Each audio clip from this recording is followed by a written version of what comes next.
हरे Krishna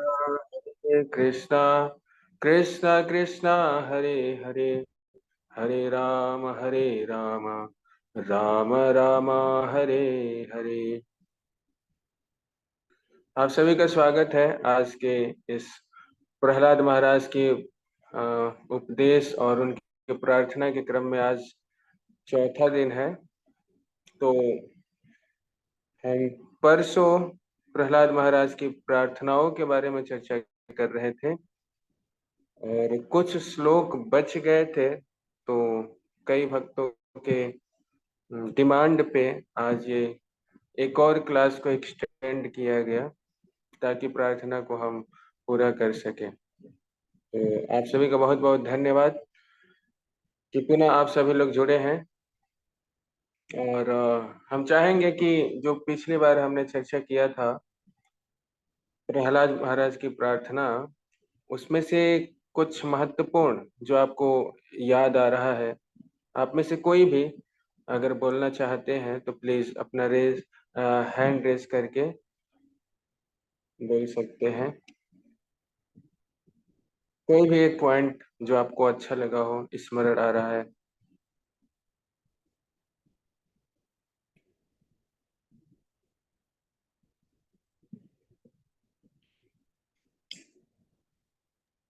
hand raise कर सकते हैं। यस माता जी, वंदना माता जी, अनम्यूट कर लीजिए। हरे कृष्ण प्रभु जी, दंडवत प्रणाम। हरे कृष्णा धन्यवाद। प्रभु जी, फर्स्ट क्लास अटेंड करी थी, सेकंड नहीं करी थी। फर्स्ट क्लास में आपने वो प्रहलाद महाराज के गुणों के बारे में बताया था। कुछ गुणों के बारे में बताया था उसमें, जैसे कि भक्ति की शुद्धता तथा पूर्ण शरणागति होनी चाहिए भक्त में, महत्वोपासना मतलब भगवान और भक्तों के नजदीक होते हैं जो, और नैसर्गिक प्रेम होना चाहिए भगवान के प्रति।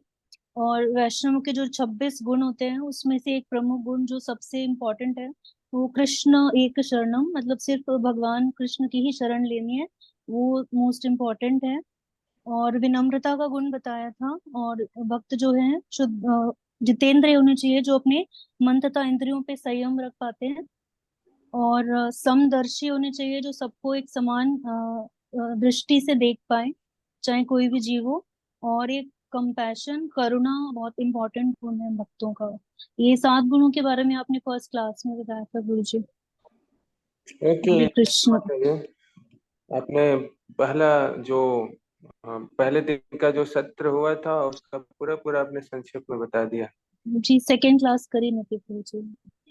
ओके। हमने जो लास्ट क्लास किया था प्रार्थनाएं जिसमें हम चर्चा कर रहे थे, उसमें से कोई पॉइंट कोई बता सकते हैं? हरे कृष्ण प्रभु, माता जी दंडवत या प्रणाम प्रभु। हरे कृष्णा तो धन्यवाद। आपको पता था कि यदि यदि कोई व्यक्ति अगर चांडाल के घर भी जन्मा है और वो कृष्ण भक्ति कर रहा है तो भगवान उससे प्रसन्न होते हैं। और अगर ब्राह्मण में बहुत सारे सारे 12 गुण भी हो, अगर वो भक्ति नहीं कर रहा है तो वो चांडाल से भी अधिक अधम माना जाता है। हरि बोल, धन्यवाद माता जी। ऐसे प्रहलाद महाराज का भाव है, प्रार्थना कर रहे हैं। ओके, और कोई?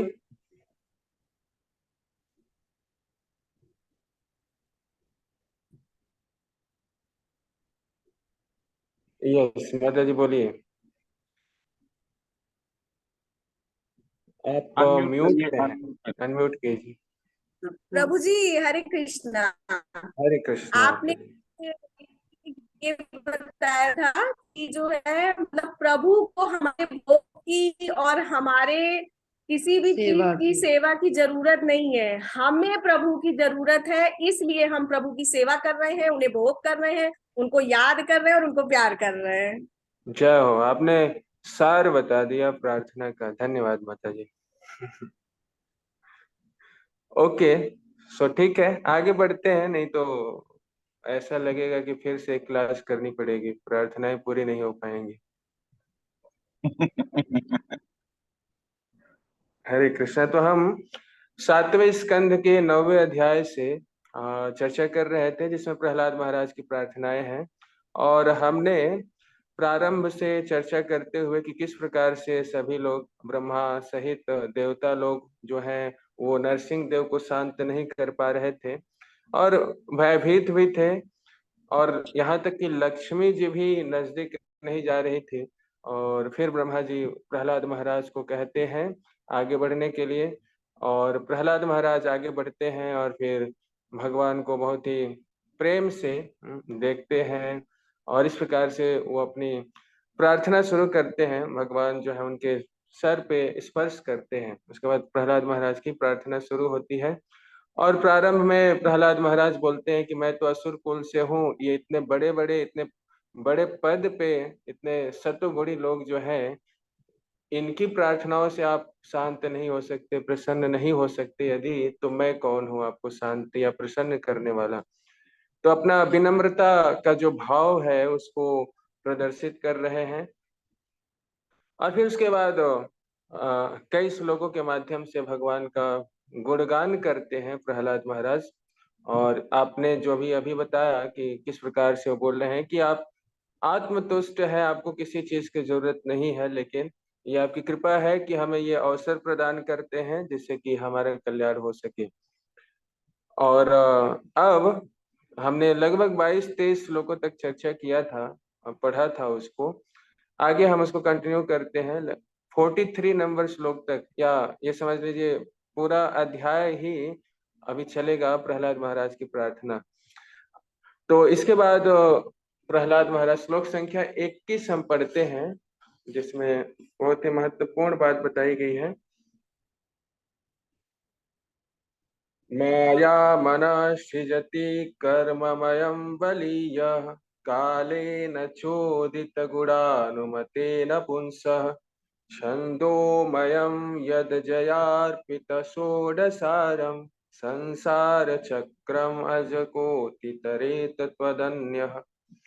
अनुवाद, हे प्रभु, हे परम शाश्वत, आपने अपने स्वांश का विस्तार करके काल द्वारा क्षुब्ध होने वाली अपनी बहिरंगा शक्ति के द्वारा जीवों के सूक्ष्म शरीरों की सृष्टि की है। इस प्रकार मन जीव को अनंत प्रकार की इच्छाओं में फांस लेता है, जिन्हें कर्म कांड के वैदिक आदेशों तथा 16 तत्वों के द्वारा पूरा किया जाना होता है। भला ऐसा कौन है जो आपके चरण कमलों की शरण ग्रहण किए बिना इस बंधन से छूट सके।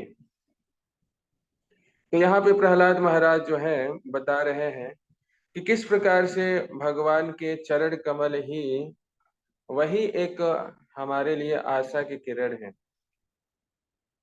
तो अनेक श्रद्धा का विभाग हो सकता है, अलग अलग देवी देवता की भी पूजा करते हैं, कोई जो है मनुष्य को ही भगवान मान करके पूजा करने लगते हैं, लेकिन ये सारा जो है अविधि पूर्वक है। यदि भगवान की सर्वोच्चता के बारे में ज्ञान नहीं है और उसके अनुसार हम भक्ति में लगते नहीं हैं, तो इसलिए हम बता रहे हैं कि भगवान जो है वो सब चीज के स्रोता हैं। अहम सर्वस्य प्रभव मत्तः सर्वम प्रवर्तते इति मत्वा भजन्ते माम बुधा भाव समन्विता। तो भगवान चाहे ये भौतिक जगत है या आध्यात्मिक जगत, सबके स्रोत है। और इसीलिए भगवान से ही सारी शक्तियां आती हैं जो देवताओं को भी प्राप्त होती हैं। और यदि हम इस ज्ञान के आधार पे हम भगवान की भक्ति करते हैं और साथ ही साथ अन्य जो देवी देवता हैं और अलग अलग रूप हैं उनको आदर सम्मान करते हैं, तो निश्चित रूप से ये सही मार्ग है। लेकिन भगवान को समझे बगैर, जाने बगैर हम किसी अन्य रूप को सर्व सर्व मानकर अगर पूजा करने लगे तो ये अविधि पूर्वकम है। तो इसलिए भगवान बता रहे हैं कि कम से कम हम जाने तो सही कि कौन है वास्तव में, कौन है सबके स्रोत। तो ये भी भगवान, ऐसा लग सकता है किसी को कि भगवान ऐसा बोल रहे हैं कि मैं ही हूँ सब कुछ, मैं ही सबका पिता हूँ, सबको बीज प्रदान करने वाला हूँ। ऐसा लग सकता है किसी को कि क्या ऐसे भगवान हो सकते हैं, क्या अभिमानी ऐसा ऐसा बोल रहे हैं अपने बारे में। तो ये अभिमान नहीं है, ये भगवान की कृपा है हमारे ऊपर, क्योंकि अगर वो नहीं बताएंगे तो हमें पता कैसे चलेगा। तो इसलिए अर्जुन ने अनुभव किया, अर्जुन ने आत्म साक्षात्कार किया, भगवत साक्षात्कार किया। नष्ट मोह स्मृति लब्ध्वा त्वत्प्रसादा मया अच्युता गत संदेह स्थितो अस्मि करिसेव वचनम तव। उन्होंने कहा कि ये सब सुन करके मेरा सारा जो मोह है नष्ट हो चुका है और मैं अपने अब स्वाभाविक स्थिति में आ गया हूँ। अब क्या करना है वो मुझे पता चल गया है और जो आप कह रहे हैं वही सत्य है। तो इस प्रकार से जब हम समझते हैं कि सब कुछ भगवान के ही सुपरविजन में चल रहा है, जैसे भगवान ने कहा मैं दक्षिणे प्रकृति श्रूयते सचराचरम, कि प्रकृति जो है उनके ही संरक्षण में कार्य कर रही है, उनके आदेशों पे ही कार्य कर रही है। और इस प्रकार से सारे जो बद्ध आत्मा है, जीवात्मा है, इस प्रकृति के गुणों के अंतर्गत कार्य कर रहे हैं। तो इसलिए जब तक भगवान के चरण कमल पे हम आश्रित नहीं होंगे तब तक इस प्रकृति के गुणों से मुक्त नहीं हो सकते हैं। तो जैसे जैसे आगे बढ़ेंगे आखिरी के श्लोकों में प्रहलाद महाराज जो है बता रहे हैं कि किस प्रकार से अन्य विधि से हम तो नहीं मुक्त हो सकते या बहुत कठिन मार्ग है, लेकिन एक ही मार्ग है माम चयो व्यभिचारेण भक्ति योगेन सेवते, कि भगवान के प्रति अनन्य जो भक्ति है बिना किसी हेतु के, बिना किसी रुकावट के, वही ऐसा मार्ग है जिससे हम मुक्त हो सकते हैं। और फिर आगे जो है वर्णन कर रहे हैं, बोल रहे हैं कि वैसे ब्रह्मा जी ने ये सारा आशीर्वाद दिया हिरण्यकशिपु को कि ऐसे नहीं मरना है, ऐसे नहीं मरना है, लेकिन फिर भी भगवान के पास ऐसी शक्ति थी जिससे वो हिरण्यकशिपु का वध कर दिए। तो ऐसा वर्णन है कि क्योंकि हिरण्यकशिपु ने वैष्णव अपराध किया, और यदि वैष्णव अपराध होता है तो उसको चाहे कितने भी आशीर्वाद प्राप्त हो, वो सारे आशीर्वाद नष्ट हो जाते हैं, वो सब काम में नहीं आते हैं। तो वैसे भगवान के लिए ऐसा कुछ नियम नहीं था कि वो नरसिंह रूप में ही आकर के हिरण्यकशिपु का वध करें, वो कैसे भी आके मार सकते थे। और ब्रह्मा जी का जो दिया गया वचन था कि दिन में नहीं, रात में नहीं, ऊपर नहीं, नीचे नहीं, ऐसा उन्होंने मांग लिया था। ब्रह्मा जी ने उनको तथास्तु कह करके ये दे दिया था आशीर्वाद। तो भगवान चाहते तो इस नियम को तोड़ भी देते हो, क्योंकि उनके लिए कोई नियम लग ही नहीं सकता है, नियमों से ऊपर है वो। लेकिन फिर भी उन्होंने ब्रह्मा जी के द्वारा जो वचन दिया गया है उसको नहीं तोड़ा। इसलिए सत्यम विधातु निज भृत्य भाषितुम, कि अपने भक्त के वचन को सत्य करते हुए वो खंभे से निकल पड़े। तो ब्रह्मा जी का वचन पूरा किया उन्होंने, और साथ ही साथ प्रहलाद महाराज की रक्षा भी किया। तो हम देखते हैं कि भगवान जो है एक ही कार्य से कई उद्देश्य पूरा करते हैं। तो भगवान कई इस प्रकार से प्रकट हो करके ब्रह्मा जी का जो वचन है उसको उन्होंने सत्य किया, और साथ ही साथ जब नारद मुनि के संरक्षण में कयाधु थी और बहुत चिंतित थी, तो नारद मुनि ने उनको आशीर्वाद दिया था और कहा था कि जो आपके घर में बच्चा है उसको कुछ नहीं होने वाला, उसकी रक्षा भगवान करने वाले हैं।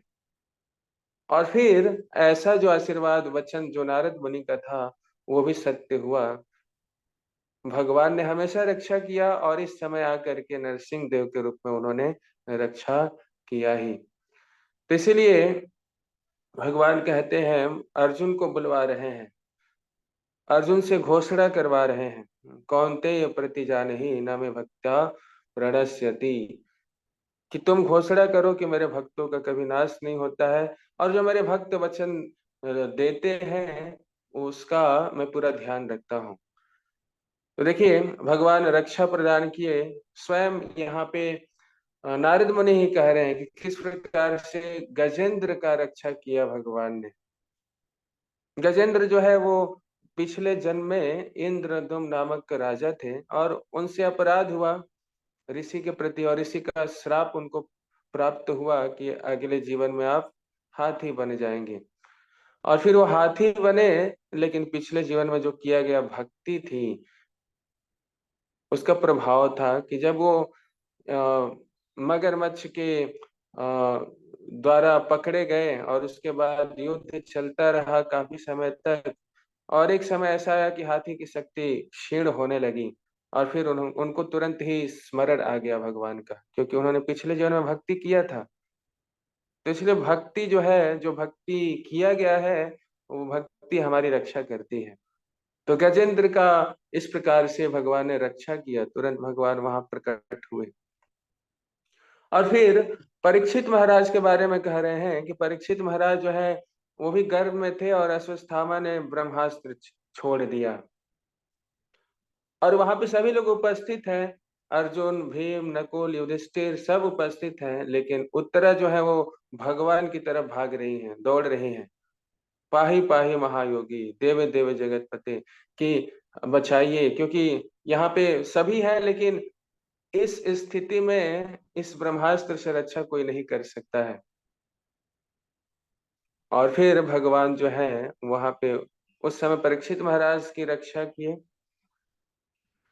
और फिर हम देखते हैं भागवतम में ही भरत महाराज का वर्णन आता है। भरत महाराज भाव की स्थिति में थे और हिरण से आसक्ति हुई, आखिरी समय में उनको हिरण का ही स्मरण हुआ, और फिर नेक्स्ट जीवन उनका हिरण का हो गया, हिरण का शरीर प्राप्त किए, लेकिन भगवान ने रक्षा किया, उनकी भक्ति को ऐसे बनाए रखा, और हिरण के शरीर में भी वो भगवान का स्मरण करते रहे, आंतरिक रूप से बिल्कुल भक्ति कर रहे थे वो।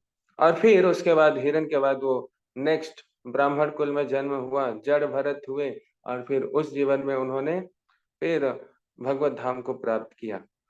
तो इस प्रकार से हम देखते हैं कई सारे जो इंसिडेंट हैं, भगवान ने किस प्रकार से भक्तों की रक्षा की, और जिस प्रकार से भगवान के लिए कोई कार्य करने की आवश्यकता नहीं है, न तस्य कार्यम करणम च विद्यते, कोई कार्य करने की आवश्यकता नहीं है भगवान को, लेकिन फिर भी भगवान भक्तों की रक्षा, भक्तों को प्रसन्न करने के लिए कार्यों को करते हैं, और इसीलिए उनका एक नाम है भक्त वत्सल।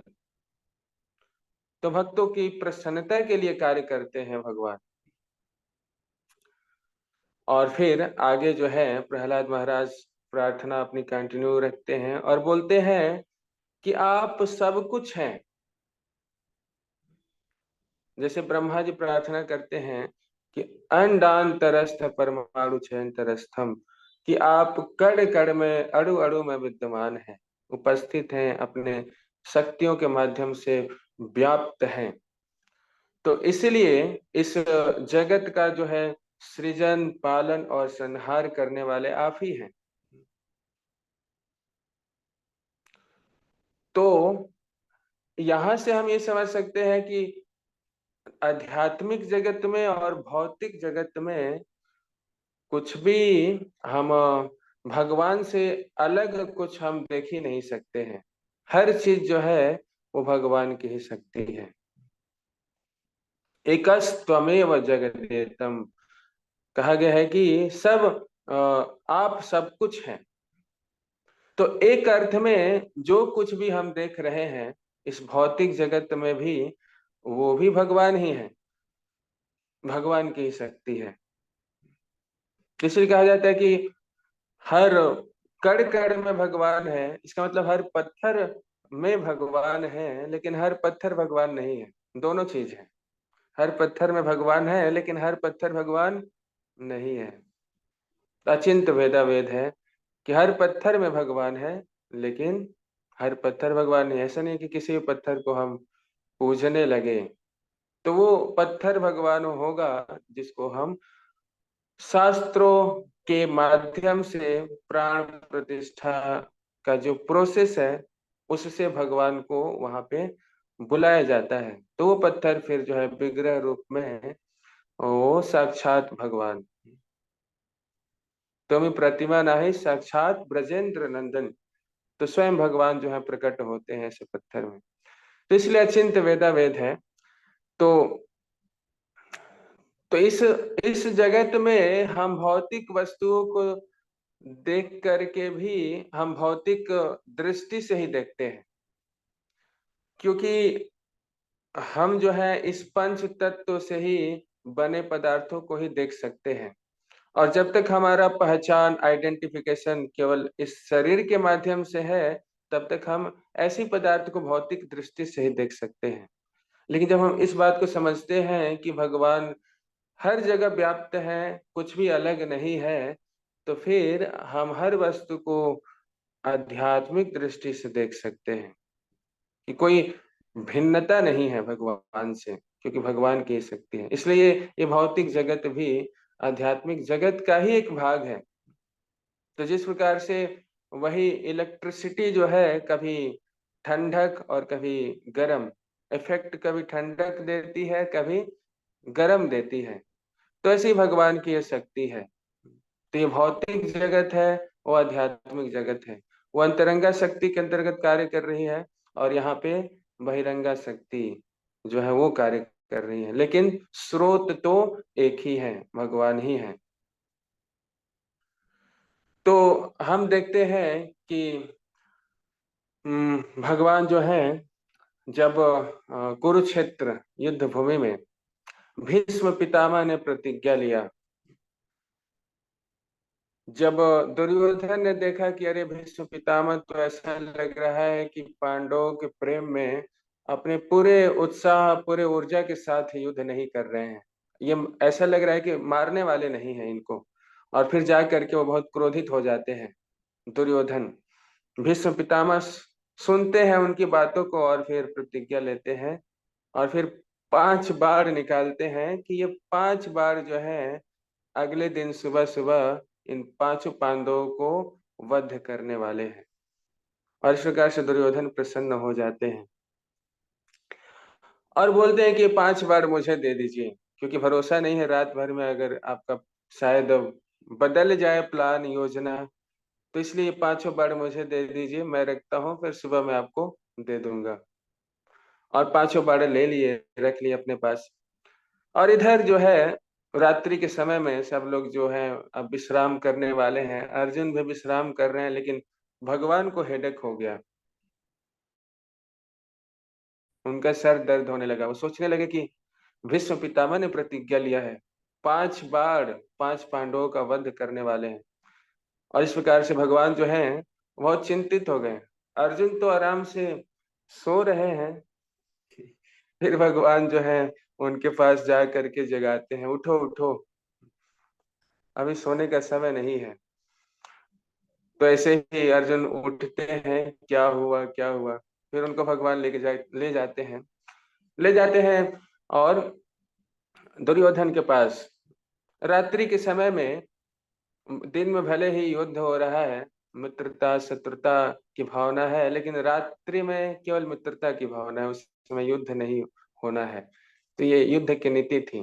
तो रात्रि के समय में सब एक दूसरे को बहुत ही आदर सम्मान देते हैं।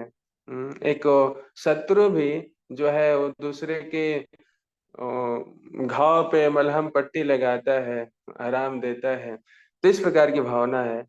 तो अर्जुन गए, फिर उसके बाद दुर्योधन ने देखा कि अरे अर्जुन और कृष्ण आ रहे हैं, तो बहुत ही आदर सत्कार किया और फिर पूछने लगा क्या चाहिए, अर्जुन बताओ क्या चाहिए तुम्हें। तो अर्जुन ने कह दिया कि आपके पास जो 5 बाण है वो मुझे दे दीजिए। तो जैसे ही दुर्योधन ने सुना, तो उन्होंने कुछ भी सोचा नहीं, उन्होंने तुरंत ही 5 बाण दे दिया। और जब ये बात पता चला भीष्म पितामह को, तो भीष्म पितामह जो है बहुत क्रोधित हो गए और समझ गए कि ये तो कृष्ण का ही चाल है, वही ऐसा कर सकते हैं, और समझ गए। इस प्रकार से फिर उन्होंने एक प्रतिज्ञा लिया कि मैं कृष्ण से जो है, जो उन्होंने प्रतिज्ञा लिया है, संकल्प लिया है कि अस्त्र शस्त्र उठाएंगे नहीं युद्ध भूमि में, मैं ये प्रतिज्ञा सुबह में तोड़वा के ही रहूंगा। और ऐसा प्रतिज्ञा लिया भीष्म पितामह ने। फिर सुबह सुबह जो है अब युद्ध प्रारंभ हुआ, भीष्म पितामह जो है बाणों का बौछार करने लगे। अर्जुन इतने बड़े योद्धा हैं, लेकिन भीष्म पितामह के सामने जो है वो बिल्कुल ही घबरा गए कि अब तो हो नहीं सकता कुछ। भगवान को भी लगने लगा कि अब अर्जुन के बस की बात नहीं है। और सही बात है, भीष्म पितामह जो है इतने बड़े योद्धा हैं कि कहीं ऐसा भी भक्त बताते हैं कि कई अर्जुन को संभाल सकते हैं कि साथ। इतने बड़े योद्धा हैं भीष्म पितामह, जिन्होंने अपने गुरु को भी परास्त किया, परशुराम जी को भी। तो इस प्रकार से बाणों की बौछार कर रहे हैं। अब अर्जुन संभल नहीं पा रहे हैं। अपना बाण तो निकालना दूर है अर्जुन के लिए, वो भीष्म पितामह के बाणों को ही नहीं संभाल पा रहे हैं। और भगवान को संभालना पड़ रहा है। रथ कभी नीचे, कभी ऊपर, कभी इधर उधर करके भगवान को संभालना पड़ रहा है। और भगवान को ऐसा लगा कि अब तो अर्जुन खतरे में है। और फिर भगवान बहुत क्रोधित हो गए और तुरंत ही उतर करके और फिर दौड़ पड़े, पहिया निकाल करके और दौड़ पड़े भीष्म पितामह की ओर। और जैसे ही आगे बढ़ रहे हैं, भीष्म पितामह जो है अपने धनुष बाण को उन्होंने रख दिया। उन्होंने कहा कि इसी समय का, इसी क्षण का तो मुझे इंतजार था। और हाथ जोड़ करके खड़े हो गए, बोलने लगे कि प्रभु आप चला दीजिए। तो इस प्रकार से भीष्म पितामह ने भगवान के नियम जो स्वयं उन्होंने संकल्प लिया था उसको तोड़वा दिया, और भगवान को प्रसन्नता हुई इसमें। तो भगवान ने उस समय भी एक कार्य से दो उद्देश्य पूरा किया। एक तो अर्जुन की रक्षा किया, और दूसरा भीष्म पितामह जो उनके भक्त हैं उनके द्वारा लिया गया जो प्रतिज्ञा था उसको भी पूरा किया। तो इसलिए भक्त वत्सल है भगवान, कि भक्तों की प्रसन्नता के लिए वो कार्य करते हैं। और फिर आगे जो है वर्णन आता है कि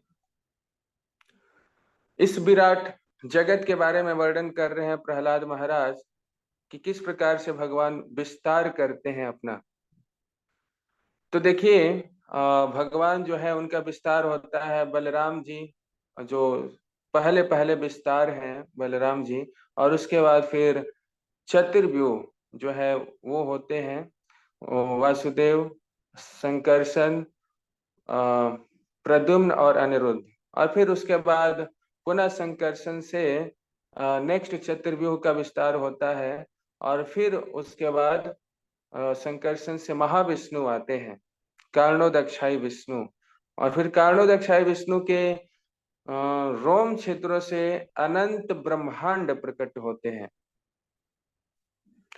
और फिर एक एक ब्रह्मांड में वो कर्णोदक्षाई विष्णु पुनः प्रवेश करते हैं गर्भोदक्षाई विष्णु के रूप में।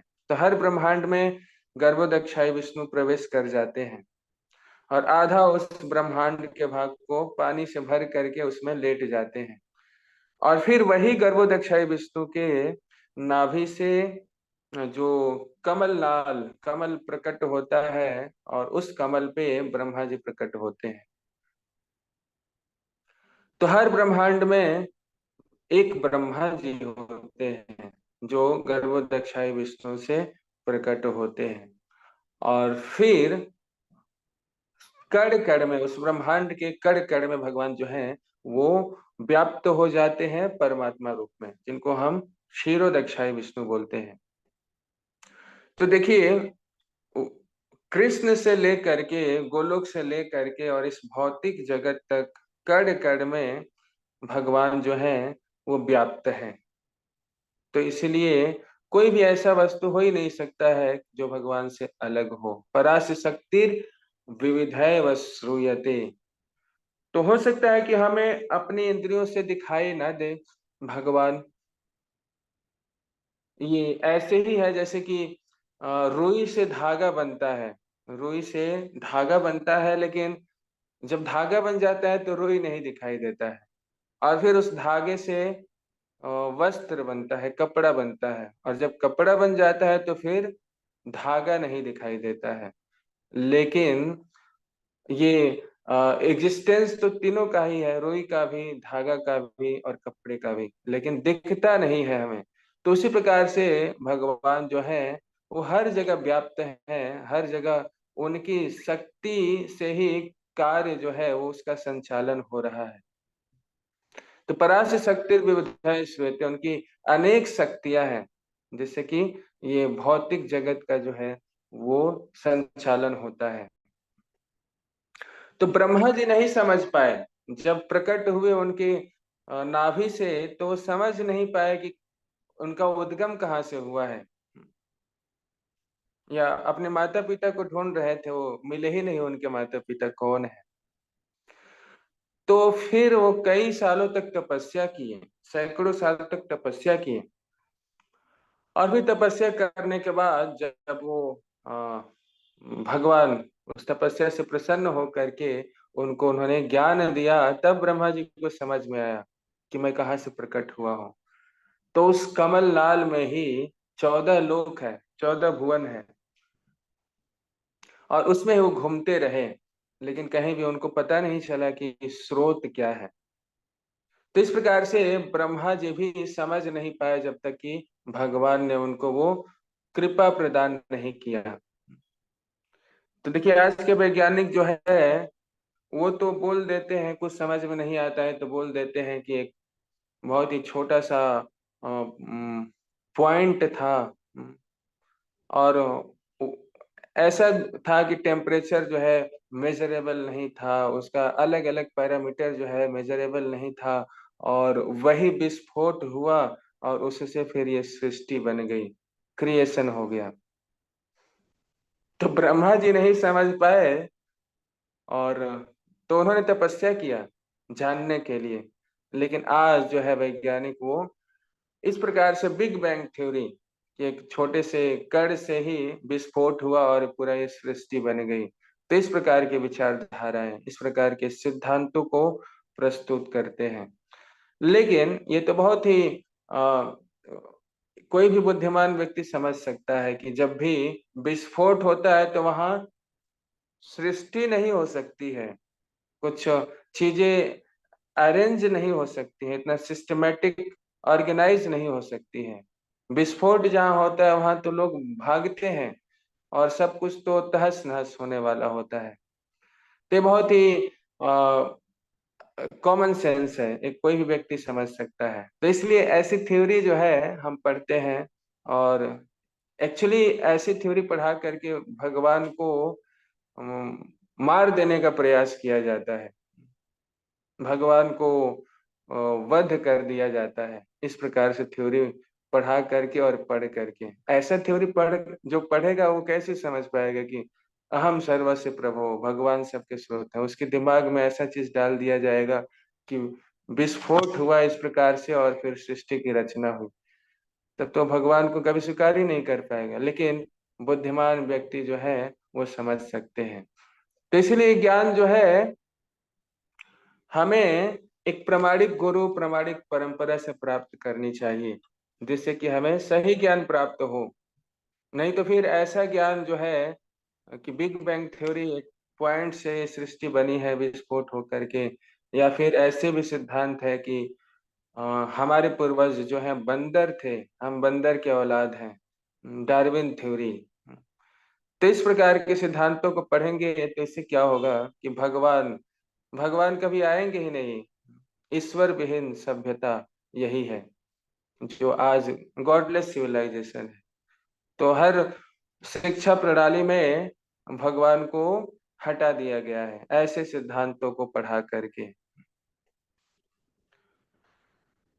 तो एक समय की बात है, न्यूटन जो है अपने मित्र से, न्यूटन कई ऐसे वैज्ञानिक हुए जो बहुत ही आस्तिक थे, यानी भगवान में श्रद्धा थी उनकी, वो भगवान के एग्जिस्टेंस को वो समझ रहे थे। वो समझ रहे थे कि कोई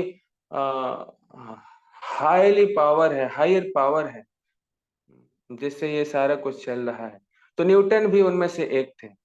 उन्होंने अपने मित्र से उन्होंने चर्चा ऐसे ही कुछ किया कि ये सारे जो है हम देख रहे हैं, ये जो सेलेस्टियल बॉडीज हैं, ये ग्रह हैं, ये सारे जो हैं इतने ऑर्गेनाइज्ड हैं, निश्चित ही किसी का इसमें मास्टरमाइंड है, किसी का हाथ है।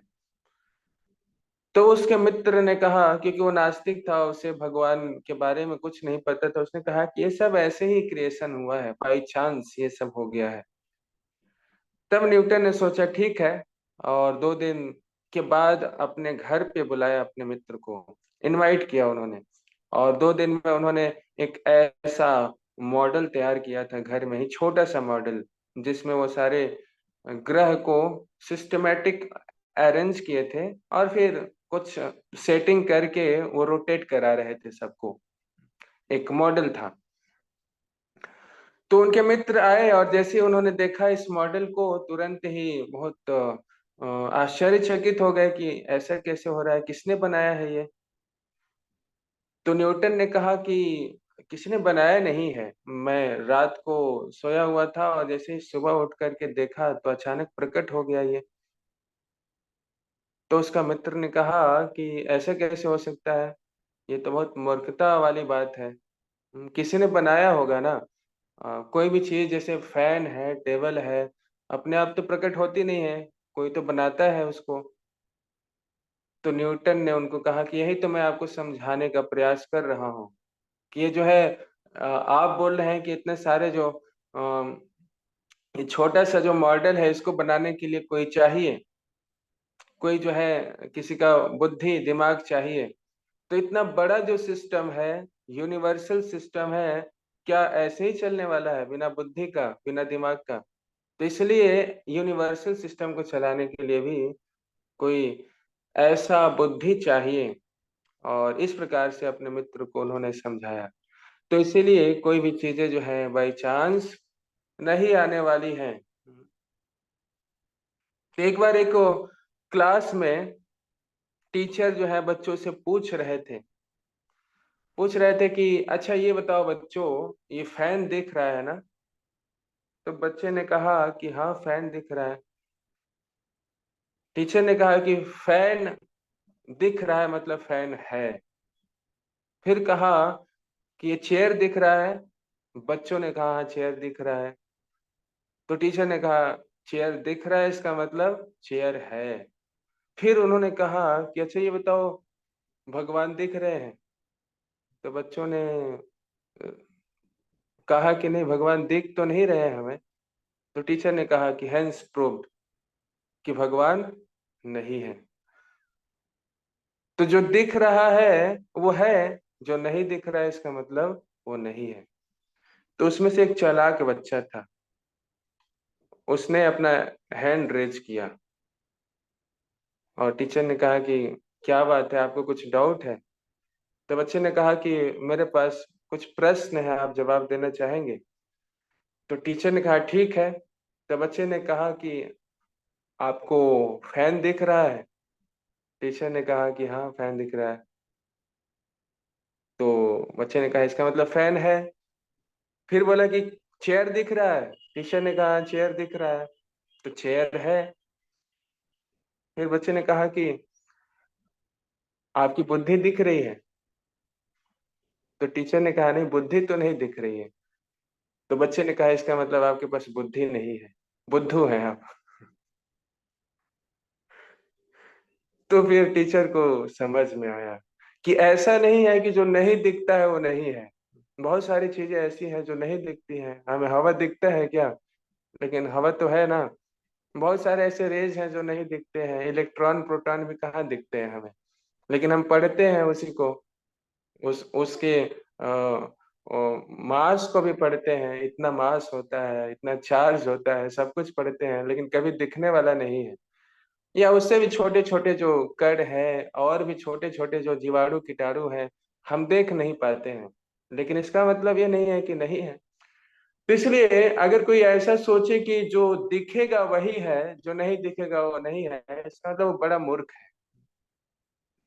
तो उसी प्रकार से भगवान जो है, निश्चित रूप से भगवान दिख सकते हैं, लेकिन उसके लिए हमें अपनी आंखों में वो प्रेम कांजन लगाना पड़ेगा। प्रेम आंजन छुरिता भक्ति विलोचनेन संत सदैव हृदयेषु विलोकयन्ति यम श्याम सुंदरम अचिंत्य गुण स्वरूपम गोविंदमादि पुरुषम तमहम भजामि। तो प्रेम कांजन लगाना पड़ेगा आंखों में, तभी हम भगवान को भी देख सकते हैं। तो इसलिए भगवत गीता में भगवान ने कहा ना,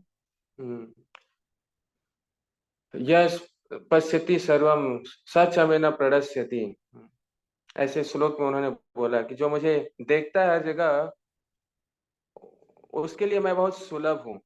तस्य हम सुलभम पार्थ, उसके लिए बहुत सुलभ हूँ। तो ये श्रद्धा और भाव जो हमारा है, उस आधार पे हम भगवान को अनुभूति कर सकते हैं और देख भी सकते हैं। तो बहुत सारे भक्त देखे भी और देखते भी हैं, लेकिन श्रद्धा श्रद्धा के आधार पे, उनके जो प्रेम है उसके आधार पे। तो इस प्रकार से फिर प्रहलाद महाराज जो है अब आगे बोल रहे हैं कि आप भक्तों की रक्षा के लिए आते हैं। यदा यदा ही धर्मस्य ग्लानिर्भवति भारत अभ्युत्थानम धर्मस्य तदा आत्मानं सृजाम्यहम् परित्राणाय साधूनां विनाशाय च दुष्कृताम् धर्म संस्थापनार्थाय संभवामि युगे युगे। तो आप भक्तों की रक्षा के लिए आते हैं और बोल रहे हैं कि आप ब्रह्मा की रक्षा के लिए भी एक समय आए थे, जब हैगिरी रूप में आए थे भगवान। एक समय घोड़े का सर लेकर के आए थे ब्रह्मा जी की रक्षा करने के लिए। तो उस समय मधु और कैटव नाम के जो असुर थे, वो उनका वध करने के लिए भगवान आए थे। तो फिर वर्णन कर रहे हैं प्रहलाद महाराज कि जैसे आप हर युग में आते हैं, युग अवतारी। आज इस युग में भगवान जो है प्रकट हुए हैं, श्री कृष्ण चैतन्य, राधा कृष्ण नहीं अन्य। तो स्वयं भगवान जो है वो चैतन्य महाप्रभु के रूप में प्रकट हुए हैं। तो और युगों में भगवान प्रकट हुए और उन्होंने अपना वो शक्ति दिखलाया, पूरे अस्त्र शस्त्र के साथ प्रकट हुए। लेकिन इस युग में भगवान प्रकट हुए हैं और उन्होंने अपना वो शक्ति नहीं दिखाया, इसलिए छन्न अवतार कहते हैं चैतन्य महाप्रभु को। क्योंकि चैतन्य महाप्रभु ने ऐश्वर्य नहीं दिखाया, अपनी भगवत्ता को नहीं दिखाई, क्योंकि वो एक भक्त के रूप में आए थे। और इसीलिए जब कभी कोई उनको भगवान कह करके बोलते थे तो चैतन्य महाप्रभु अपने कानों को दोनों हाथ से बंद कर लेते थे, कि सुनना नहीं चाहते थे, क्योंकि भक्त रूप में आए थे। है भगवान स्वयं, लेकिन भक्त रूप में आए हैं। इसलिए प्रहलाद महाराज कह रहे हैं कि भगवान त्रियुग कहलाए। आते चारों युग में है, लेकिन त्रियुग इसलिए कहलाए कि 3 युगों में वो भगवान के रूप में आए और चौथे युग में वो भगवान के रूप में नहीं आए, वो भक्त के रूप में आए। और इस प्रकार से कोई अस्त्र शस्त्र लेकर नहीं आए, केवल वो ऐसा चीज लेकर के आए, ऐसा हथियार लेकर के आए जो अंदर से हमारे आसुरी प्रवृत्ति को समाप्त करने वाला है। कृष्ण वर्णम त्विषा कृष्णम सांगोपांगास्त्र पार्षदम यज्ञ संकीर्तने प्राय यजंती ही सुमेधसा। संकीर्तन यज्ञ, संकीर्तन को लेकर के आए चैतन्य महाप्रभु, और जो हमारी आसुरी प्रवृत्ति को नष्ट करने वाला है। ये हरिनाम जो है चेतो दर्पण मार्जनम, हमारे आसुरी प्रवृत्ति को नष्ट करने वाला है। तो इसलिए चैतन्य महाप्रभु महावदन्याय रूप में आए, महावदन्याय कहलाए, क्योंकि उन्होंने इतना जो आसान और सरल उपाय दे दिया जिसे कोई भी कर सकता है। सतयुग, द्वापर, त्रेता युग में अलग अलग जो विधि थी, उससे भगवत साक्षात्कार करना इस युग में संभव नहीं है कि हजारों वर्ष तक बैठकर तपस्या करे, ध्यान करे, या बहुत ही बड़े बड़े यज्ञों को करे, वो भी संभव नहीं है। और न तो हमारे अंदर इतनी स्वच्छता है कि बहुत ही विस्तार से भगवान के विग्रह पूजा करें। इसलिए भगवान ने समझा कि इस कलयुग के बद्ध जीवों को बहुत ही आसान कुछ देना पड़ेगा, जो चलते फिरते, जागते, सोते, बैठते, खाते पीते कभी भी कर सकते हो। इसलिए नाम नामकारी बहुधा निज सर्वशक्ति तत्र पिता नियमिता स्मरणे न काला। तो भगवान अपने नाम में पूरी शक्ति, निज शक्ति को डाल करके हमारे सामने प्रस्तुत किए।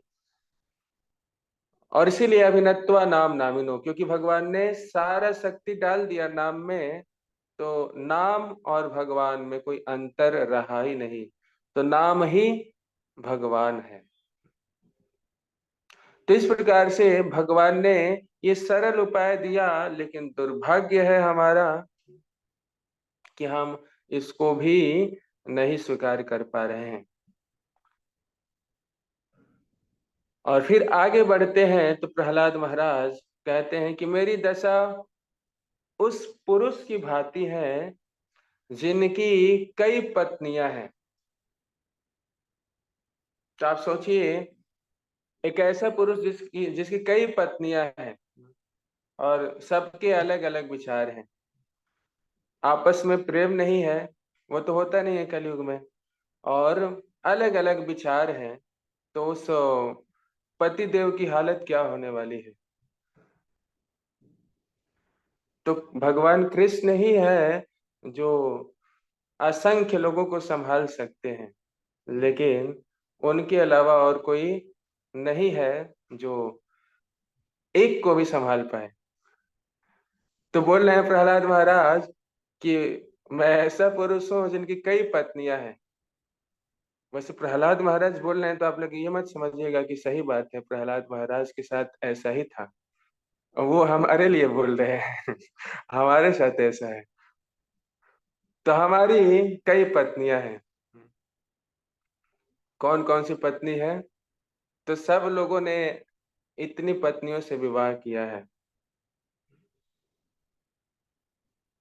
तो बोल रहे हैं प्रहलाद महाराज कि हमारे जो है आंख, कान, नाक, त्वचा, जिह्वा, ये सारे जो है वो हमारी पत्नियां हैं, और इनके वश में हम हैं।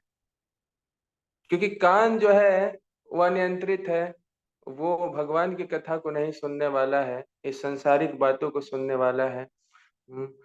कचड़ा, कूड़ा कचड़ा सुनने वाला है, जहां इसको सुनने को कुछ मसाला, कुछ तड़का मिलता है, वहां ये चला जाता है सुनने के लिए।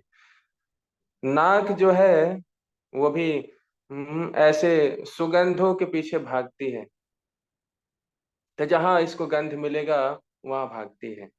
आंख जो है इस भौतिक जगत की सुंदरता, आकर्षण को देखने के लिए ललायित है। जिह्वा जो है वो चटपटा, पिज्जा, पास्ता, नरक का रास्ता और बर्गर, गड़बड़, इन सब चीजों को पाने के लिए जो है ललायित है। और वैसे ही त्वचा जो है वो भी स्पर्श करने के लिए ललायित है। तो इस प्रकार से 5 जो है इंद्रियां, और साथ ही साथ ये तो ज्ञानेंद्रियां हैं, हमारे कर्म इंद्रियां भी जो है वो भी अगर भगवान की सेवा में नहीं लगी है, तो वो सब भी हमारी अनियंत्रित पत्नियां हैं जिसके वश में हम हैं। और इस प्रकार से प्रहलाद महाराज कह रहे हैं कि अगर ये भगवान की सेवा में नहीं लगी है, तो ऐसे पुरुष का क्या भविष्य होने वाला है, क्या गति होने वाली है।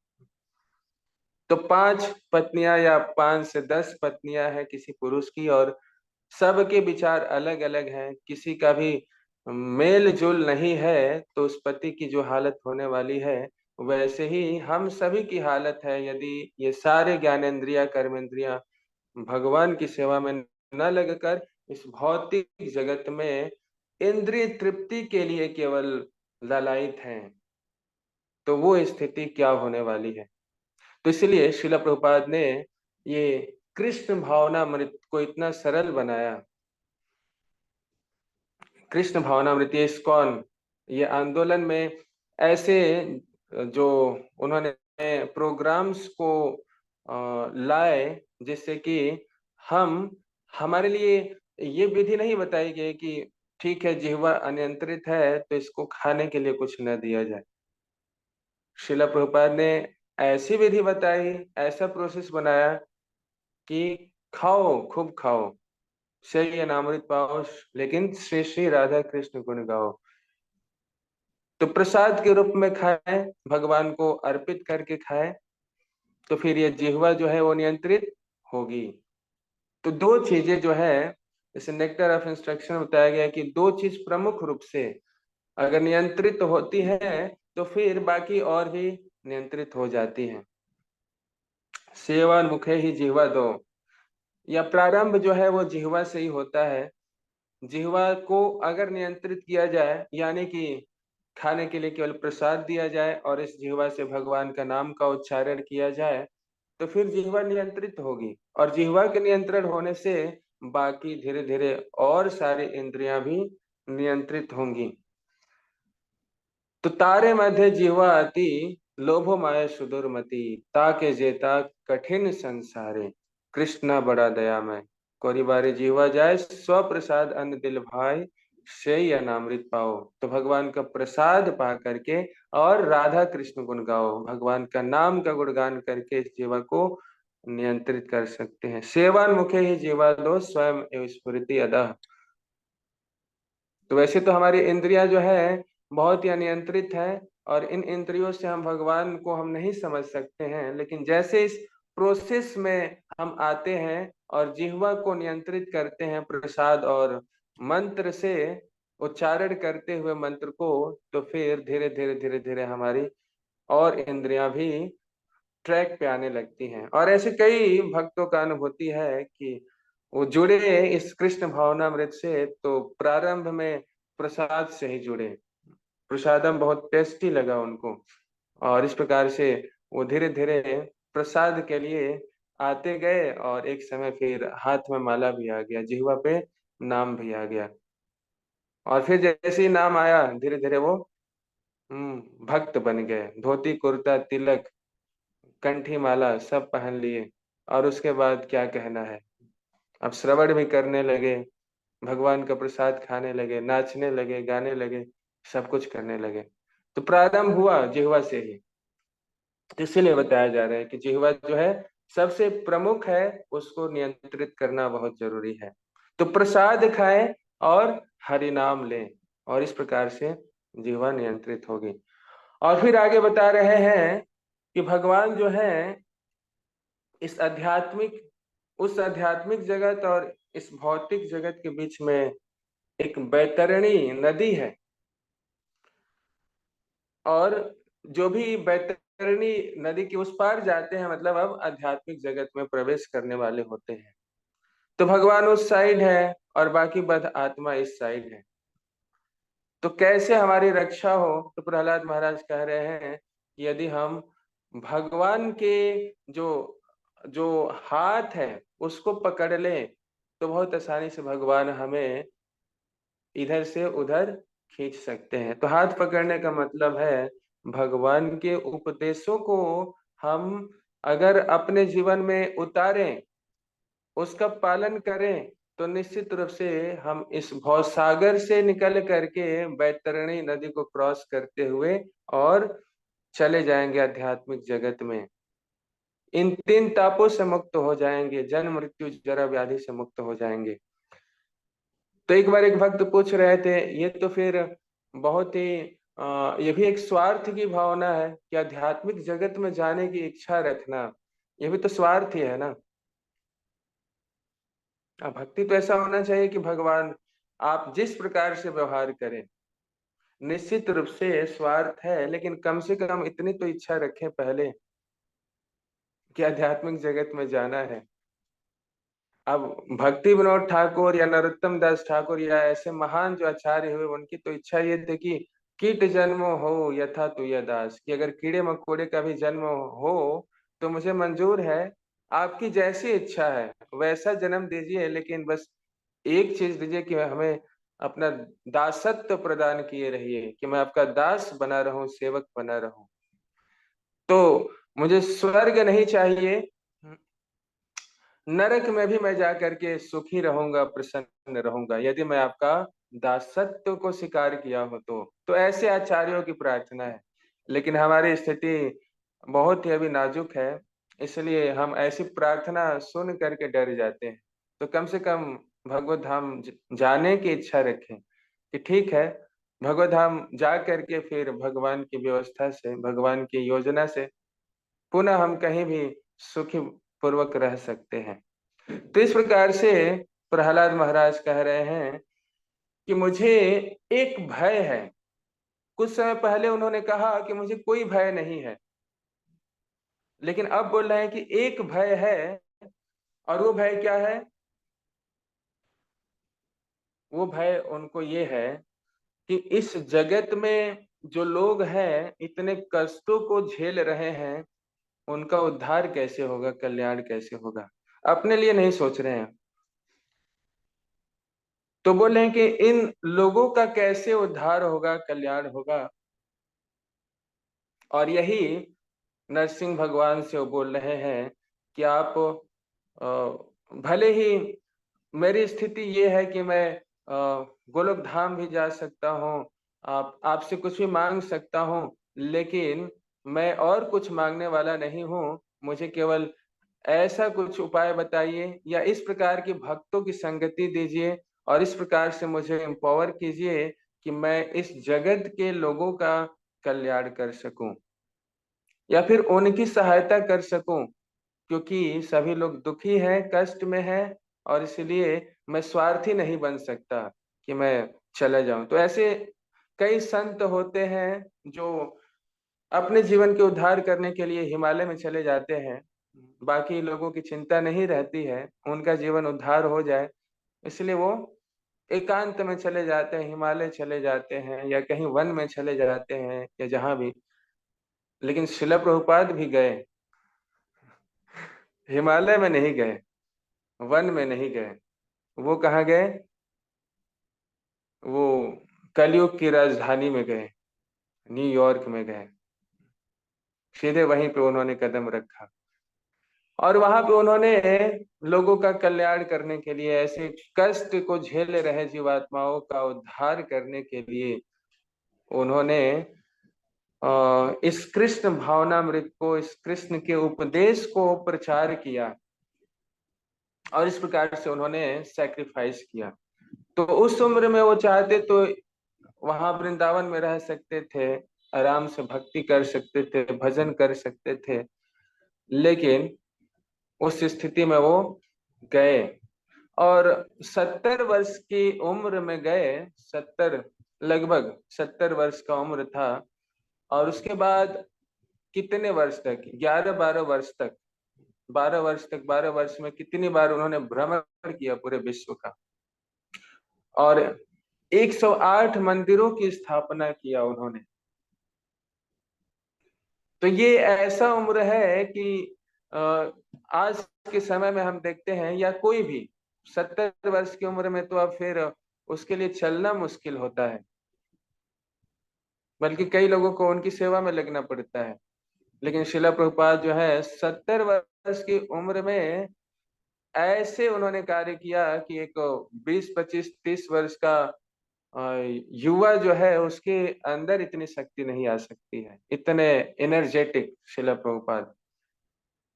तो निश्चित रूप से कृष्ण शक्ति बिना नाहि तार परिवर्तन, कृष्ण की कृपा है।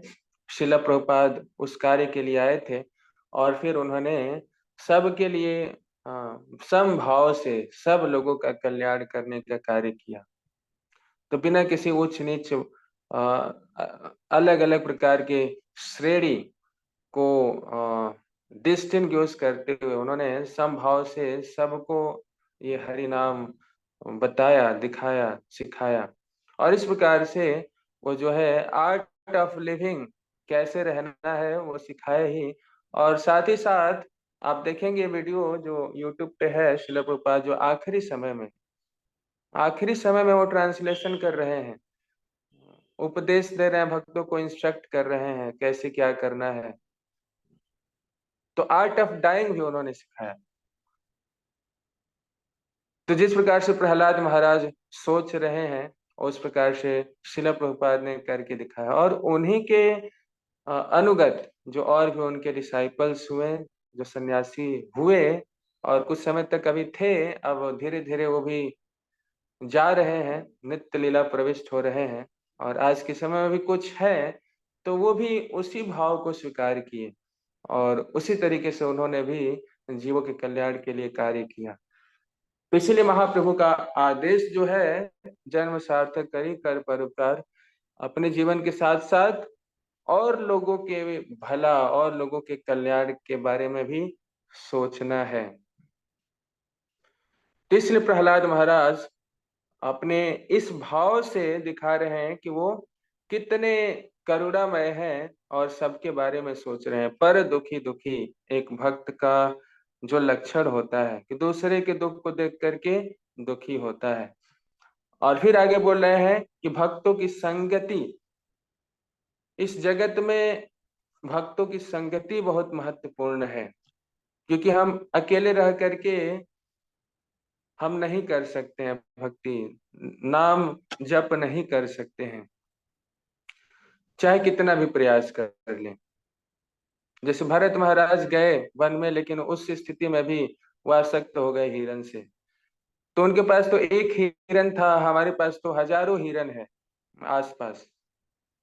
तो इसलिए हम कर ही नहीं सकते हैं भक्ति, इतना डिस्ट्रैक्शन है। इसलिए भक्त की संगति में जब रहते हैं तो हमारा जो है जब भी इधर उधर भटकते हैं तो भक्तों के माध्यम से कुछ हमें करेक्शन मिलता है, कुछ सुझाव मिलता है, कुछ गाइडेंस मिलता है, जिससे फिर से हम सही ट्रैक पे आते हैं। तो इसलिए भक्तों की संगति महत्वपूर्ण है। और चैतन्य महाप्रभु ने उसी भाव को प्रकट किया, गोपीर भरतु पद कमलयोर दास दास अनुदास, कि हम भक्तों के भक्तों के भक्तों के भक्तों के दास हैं। और इसलिए जब तक हम भक्तों के दास नहीं बनेंगे, भक्तों की सेवा में नहीं लगेंगे, महत सेवा आहुर विमुक्तम, कहा गया है कि जब तक महत सेवा भक्तों की सेवा नहीं करते हैं तब तक मुक्ति का द्वार नहीं खुलने वाला है। तो इस प्रकार से प्रहलाद महाराज प्रार्थना कर रहे हैं कि भक्तों की संगति में रह के भक्तों की सेवा करते हुए, और इस प्रकार से हम मुक्ति के मार्ग पर आगे बढ़ सकते हैं। भक्ति विनोद ठाकुर ने कहा, तुम ही तो ठाकुर तुम्हारा कुकुर बलिया जाना हमोर। उन्होंने कहा कि आप ठाकुर हैं सबके, और मुझे अपना कुकुर स्वीकार कर लीजिए, कुत्ता। इसलिए हम सभी जो है कुत्ते हैं भगवान के। तो ऐसे कुत्ते हैं जिनके गले में पट्टा है, तुलसी कंठी है, तो ऐसे कुत्ते वफादार होते हैं। तो ऐसे कुत्ते बनने पे लाभ है। अगर लवारिस कुत्ता बनेंगे तो फिर चारों तरफ से पिटाई होती रहेगी। तो इसलिए भगवान के कुत्ते बन जाएं तो फिर कोई कुछ बोलेगा नहीं, है ना, सब पहचान जाएंगे, नहीं ये किसी मालिक का कुत्ता है, भगवान का कुत्ता है। तो भक्ति विनोद ठाकुर बोल रहे हैं, तुम ही तो ठाकुर तुम्हारे कुकुर, कि मैं आपका कुकुर हूं। तो भक्त जो है इस प्रकार से जो है सोचते हैं और इस भाव को स्वीकार करते हैं। और वास्तव में जब तक ऐसी भाव नहीं आएगी तब तक हम इस भाव सागर को पार नहीं कर पाएंगे। तो ऐसा भाव की आवश्यकता है। लेकिन जब तक हम इस प्रकृति के ऊपर अपना प्रभुत्व जताने का प्रयास करेंगे तब तक हम जो है सही मार्ग पर आगे बढ़ नहीं पाएंगे, और फिर हम इस जगत में ही फंसे रहेंगे। तो आखिरी में जो प्रहलाद महाराज फिर बोलते हैं कि ये जो सारा चीज जो है सम दम तप, ये सारा जो ब्राह्मणिकल क्वालिटीज है, और इस प्रकार से कोई बहुत कठिन परिश्रम करके उस मुक्ति के मार्ग तक पहुंच सकता है। लेकिन जब तक वो भक्ति को चयन नहीं करता है, भक्ति नहीं करता है, यानी कि सेवा नहीं करता है, तब तक वो मुक्त नहीं हो सकता है। और बता रहे हैं कि के चित केवलिया भक्त्या वासुदेव परायण, केवल भगवान की भक्ति ही है ऐसा जो हमें मुक्त करने वाली है। तो हो सकता है कोई बहुत कठिन तपस्या कर ले, कोई बहुत बड़ा ज्ञानी बन जाए, कोई बहुत अपने इंद्रियों को बहुत नियंत्रित कर ले, संयमी हो जाए। लेकिन अगर भक्ति नहीं है तो फिर उसका बहुत लाभ नहीं होने वाला है। तो इसलिए भक्ति महत्वपूर्ण है। सर्वधर्मान परित्यज मामेकं शरणं व्रज अहं त्वां सर्व पापेभ्यो मोक्षयिष्यामि मा शुचः। भगवान की शरण में आना महत्वपूर्ण है, जिससे कि भगवान हमारे सारे पापों को तुरंत समाप्त कर देते हैं, खत्म कर देते हैं। तो इसलिए तपस्या या जो भी नियम कानून का पालन करने का उद्देश्य है, वो है भगवान के प्रति हमारी जो है सच्चा प्रेम और सेवा प्रकट हो उससे। यदि बहुत ही हम कठिन तपस्या कर रहे हैं और बहुत शास्त्रों का अध्ययन कर रहे हैं, लेकिन किसी भी प्रकार का सेवा नहीं कर रहे हैं, भक्तों की संगति नहीं कर रहे हैं, तो फिर हमारा जो है उद्धार इतना आसानी से होने वाला नहीं है। तो बहुनाम जन्मनाम अन्ते, तो बहुत जन्म लग सकते हैं। तो इसलिए माम चयो व्यभिचारेण भक्ति योगेन सेवते सा गुणान समति तेतान ब्रह्म भूयाय कल्पते। तो जब हम भक्ति के मार्ग को स्वीकार करते हैं, सेवा का मार्ग को चयन करते हैं, तो फिर बहुत जल्दी हमारी मुक्ति हो जाती है। और इस प्रकार से प्रार्थना अपनी पूरा करते हैं। और फिर आखिरी में ये श्रुति फल बताया जा रहा है कि अगर इस प्रार्थना को कोई सुनता भी है तो उसका फल क्या है कि ऐसे लोग जो है बिल्कुल प्रहलाद महाराज जैसे ही भाव को प्राप्त करेंगे। तो आशा है कि आप सभी लोग प्रहलाद महाराज जैसे भाव को प्राप्त कर लिए होंगे। अगर नहीं किए हैं तो फिर से एक बार शुरू करेंगे प्रार्थना।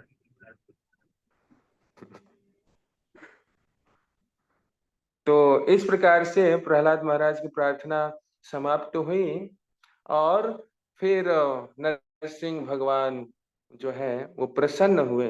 प्रसन्न होकर के उनको अपनी गोद में बैठाया और फिर उनसे आगे अध्याय में वर्णन किया गया है कि किस प्रकार से जो है उनसे बोलने लगे नरसिंह भगवान की मैं बहुत प्रसन्न हूँ और आप बताओ कुछ तो मैं दूंगा ही, क्या वर चाहिए। और फिर उसके बाद उस अध्याय में वर्णन है कि किस प्रकार से प्रहलाद महाराज अपने पिता के बारे में भी बोलते हैं कि भले असुर थे, ये थे, लेकिन एक जो संत जो है वो सांप बिच्छू के मारने पर भी प्रसन्न हो जाता है। तो फिर ये हिरण्यकशिपु जो है ये आसुरी प्रवृत्ति का अंत हुआ, तो इसलिए आप प्रसन्न हो जाइए और उनका भी उद्धार कीजिए। और फिर नरसिंह भगवान ने कहा कि हिरण्यकशिपु ही नहीं, आपके 21 पीढ़ी का उद्धार हो चुका है, क्योंकि आपने जिस प्रकार से भक्ति किया उसकी वजह से 21 पीढ़ी का उद्धार हो चुका है। और यहाँ हम देख सकते हैं कि किस प्रकार से एक भक्त जो है भक्ति करके केवल अपना जीवन उद्धार नहीं करता है, बल्कि अन्यों को भी लाभ पहुंचाता है आध्यात्मिक रूप से। तो एक भक्त का होना, एक वैष्णव का होना, वो पूरे जगत के लिए लाभकारी है, क्योंकि दर्शने पवित्र करे तुम्हारे गुण, कि उसके दर्शन मात्र से सामान्य जीवों का भी कल्याण हो सकता है। तो इसलिए एक वैष्णव का होना इस धरती पे वो सबके लिए कल्याणकारी है। हरे कृष्णा कृष्णा कृष्णा हरे हरे, हरे राम राम राम हरे हरे। सॉरी मैंने टाइम नहीं देखा, बस ऐसे बोलते रह गया और अभी मुझे पता चल रहा है कि 10 20 25 हो गया है। नहीं प्रभु जी, सारे लोग सुन भी रहे हैं, कई लोग तो पूरा वीडियो ऑफ भी नहीं किया बिल्कुल, और यहाँ पे हमें दिख रहा है। तो प्रभु जी का धन्यवाद करेंगे हम। एक बार हम सबको अनम्यूट कर देते हैं और ठीक है, सभी लोग इतनी तेज हरे कृष्ण महामंत्र बोलिए। हरे कृष्णा कृष्ण हरे हरे राम हरे कृष्णा हरे राम हरे राम हरे, हरे राम हरे राम, हरे कृष्णा कृष्ण कृष्ण हरे हरे प्रभुपाद की जय। राज प्रभु की भगवान जय कृष्ण। तो हरि बोल हरि बोल।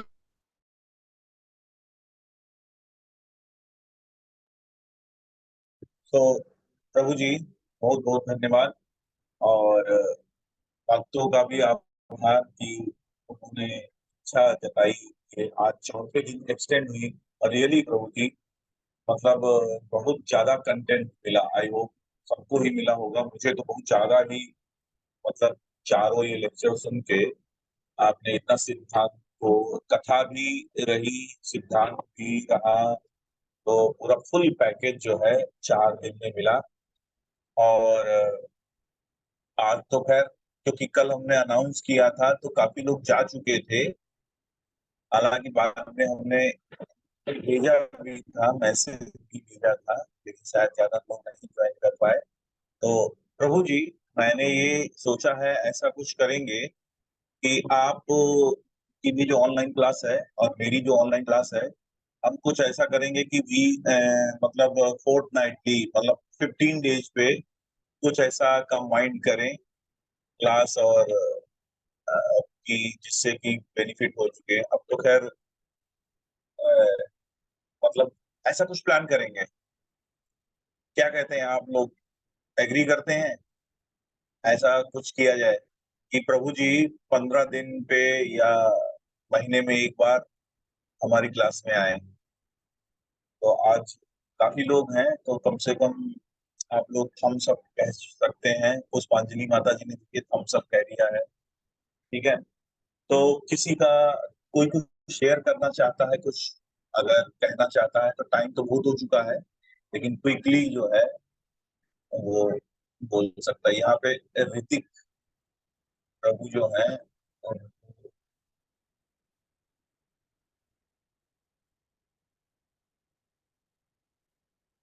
प्रभु जी अनम्यूट करिए ऋतिक प्रभु।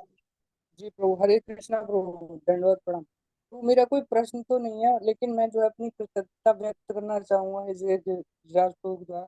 तो इतना सुंदर तरीके से आपने जो है प्रहलाद महाराज की शिक्षाओं का वर्णन किया, और ये कहना गलत नहीं होगा कि आप जो है उन सभी शिक्षाओं का जो है प्रतिरूप स्वरूप हैं।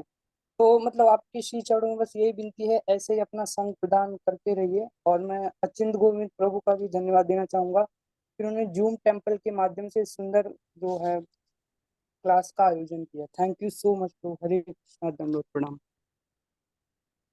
थैंक यू प्रभु जी। ऋतिक प्रभु आपने बिल्कुल सही कहा, जो लोग प्रभु जी से मिले नहीं है, यहाँ पे बहुत सारे लोग मिल चुके हैं, जैसे ग्रेटर नोएडा के भी काफी लोग दिख रहे हैं, लेकिन जो लोग प्रभु जी से मिले नहीं है, जो मिलेंगे रियली, जितनी पूरी प्रभु जी ने क्वालिटी बताई है ना, सारी क्वालिटी प्रभु जी के अंदर है। कभी अभी भी आप देख रहे हैं प्रभु जी, लेकिन आप जहाँ पे बैठे हैं क्या फैन वगैरह नहीं है, वो सब कुछ एसी नहीं चल रहा है क्या? आप इतना पसीने में कैसे आ गए ये जरा बताइए। हम हाँ, ये बीच में सोच रहा था रोक मैं। के आपको बोलना चाह रहे थे, लेकिन म्यूट, एक मिनट एक मिनट। फैन बंद हो गया है, इसकी वजह से हाँ, लाइट तो कहाँ जल कौन रही है कौन लेकिन से रूम में है? फैन बंद। प्रभु जी वाले रूम में, अतुल प्रभु वाले रूम में है क्या? हाँ हाँ हाँ, उनके ही रूम में हूँ। उसका फैन फैन खराब है क्या? नहीं पता नहीं, अचानक ही बंद हो गया, ये देखिए, चेक ये करना एक पड़ेगा। वैष्णव गुण है। मतलब देखिए, जब हम क्या है कि हम किसी के जूते में पैर रखते हैं तब पता चलता है कि देखो प्रभु जी पूरी तरीके से भीगे हुए हैं। मुझे वही समझ में नहीं आ रहा था कि प्रभु जी क्यों, देखिए ये वैष्णव कितने सहिष्णु होते हैं। मतलब उनके लिए ये था कि कंटेंट जल्दी से जो है हम पूरा डिलीवर करें, बेनिफिट हो सके सभी लोग। तो प्रभु जी थैंक यू वेरी मच। और ये पहले प्रभु अनम्यूट करिए। प्रणाम प्रभु जी। हरे प्रभु जी कृष्णा, ने प्रणाम। तुम्हारी बात छीन ली। हम यही कहने वाले थे कि आज के समाज में जितने भी कथावाचक हैं, चाहे जो भी हो, वो अपने एटमॉस्फेयर में जो है वातानुकूलित रहना चाह रहे हैं। और आपको हम देख रहे हैं, मतलब शुरुआत से देख रहे हैं कि पसीना बहता चला जा रहा है, लेकिन आप अपनी कथा में एकदम बिल्कुल मग्न है। तो हमने कहा देखिए, इनको किसी प्रकार का एक तरीके का ये भी आप अपनी ज्ञानेंद्रियों पर संभलिए, वो जितनी भी वो इंद्रियां हैं उस पर संयम किए हुए हैं। हमें ये आभास हुआ इस चीज का। हरे हरे। पूरे नहीं, पूरे हम तो साधु। व्यवस्था के साथ ही बैठे थे, लेकिन भगवान की इच्छा कुछ और थी। नहीं उनकी व्यवस्था की प्रभु जी, हमने जगह। प्रारंभ से देखा है, प्रारंभ से ही ऐसे लग रहा है। अब चाहे भले हमें देखने में थोड़ा लगा हो, जब से हम शुरुआत क्लास से ज्वाइन किए हुए हैं तब से हम मैं देख रहा हूँ। थैंक यू प्रभु जी, थैंक यू। लक्ष्मी देवी जायसवाल माता जी, अनम्यूट कर लीजिए। हरे कृष्णा प्रभु जी, दंडवत प्रणाम। हरे कृष्णा, दंडवत प्रणाम। हरे कृष्णा। बहुत अच्छे से, बहुत सुंदर तरीके से आपने आज, बहुत सुंदर, बहुत अच्छा लगा प्रभु जी। तब से सुन रहे हैं हम दोनों बैठ के, प्रभु जी भी सुन रहे हैं और बहुत सुंदर लग रहा है। और प्रभु जी बार बार कह रहे हैं कि नोएडा में लग रहा है लाइट चली गई है। मैंने कहा लाइट नहीं गई, वहां लग रहा है पंखा बंद हो गया है, या अब फोन चलाने वाला भी कोई नहीं है लग रहा है। और प्रभु जी बिल्कुल आप बहुत उससे कथा सुनाए, इतना अच्छा लगा, इतना अच्छा लगा प्रभु जी। आपके लिए मेरे बहुत बड़ा हरि बोल, हरि बोल। और आपके लिए मैं हरी बोल, जय जय हरे आज हरे। होगी। हरे कृष्णा श्रील कृष्णा प्रभुपाद कृष्णा की हरे जय। हरे राम राम राम हरे हरे। प्रभु जी ऐसे ही हमारा मार्गदर्शन करते रहिए आगे भी। और बहुत बहुत आपको बहुत बहुत धन्यवाद है हमारी तरफ से। थैंक यू हरे माता कृष्ण। जी। यस, प्रतिमा पांडे माता जी, अनम्यूट कर लीजिए। जी प्रभु जी, बस यही है कि जो प्रभु जी के, जो सॉफ्टनेस प्रभु जी के मतलब आवाज में है, ठीक वही सॉफ्टनेस पूरे मतलब कैप्चर उनके फिजिकल, जैसे कर्मेंद्रिय है, ज्ञानेंद्रिय है, सब पे है। जैसे ऐसा लगता है कम उम्र में इन्होंने पूरी पकड़ पा ली है उस पे। और यस हम लोग पे भी बिल्कुल। बस यही कृपा हो जाए तो बहुत अच्छा रहेगा। बहुत कृतार्थ होंगे हम लोग। यस, अच्छा सभी लोग चाहते हैं कि प्रभु जी का संग मिले। जी बिल्कुल। अरे 100 में 2% तो हो सकता है। आज की जनरेशन में हम लोग उतना भी पालना बहुत होगा। सुनिए सुनिए, प्रभु जी अभी जून में हम लोगों की यहाँ से अयोध्या की ट्रिप आ रही है। तो ये जितने लखनऊ वाले और सीतापुर वाले हैं वो आ सकते हैं वहां पे। एक दिन की कथा है पूरा, और प्लान बना सकते हैं। जी प्रभु जी, अभी तो मैं आउट ऑफ स्टेशन हूँ, बट ये क्लास मिस नहीं हाँ करना ठीक चाहती है थी, ठीक इस है, वजह से। मैं सबके लिए बता रहा हूँ। हाँ ठीक है। जी। जी प्रभु जी। गिरिराज हरे प्रभु, आप कृष्णा। कहाँ पे हैं? गिरिराज प्रभु, हरे कृष्णा। जी यस प्रभु जी। आपकी फोटो कहाँ दिख नहीं रही है? हाँ हाँ, हाँ, यहीं पे है। ओके। तो प्रभु जी वंस अगेन धन्यवाद। और आप बहुत पसीने से दरबदर हो गए हैं। आप जाइए, सुबह जो है पहले पंखा चला लीजिए प्रभु जी। पंखा क्या कुछ खराब है क्या? एक बार चेक करना पड़ेगा। वैसे तो मैं अभी दूसरे रूम में जाऊंगा। हाँ हाँ हाँ, ठीक है प्रभु जी। तो हम प्रभु जी का फिर से एक धन्यवाद स्वरूप हरे कृष्ण महामंत्र बोलेंगे और प्रभु जी का हरे धन्यवाद करेंगे म्यूट करके। हरे हरे हरे हरे कृष्णा कृष्णा, हरे कृष्ण कृष्णा, कृष्ण कृष्ण कृष्ण, कृष्णा हरे हरे हरे राम, हरे हरे राम, राम हरे राम राम राम, राम राम राम राम, हरे हरे हरे। हरे। यस। और मैंने चैट बॉक्स में देखिए वो डाल दिया है लिंक।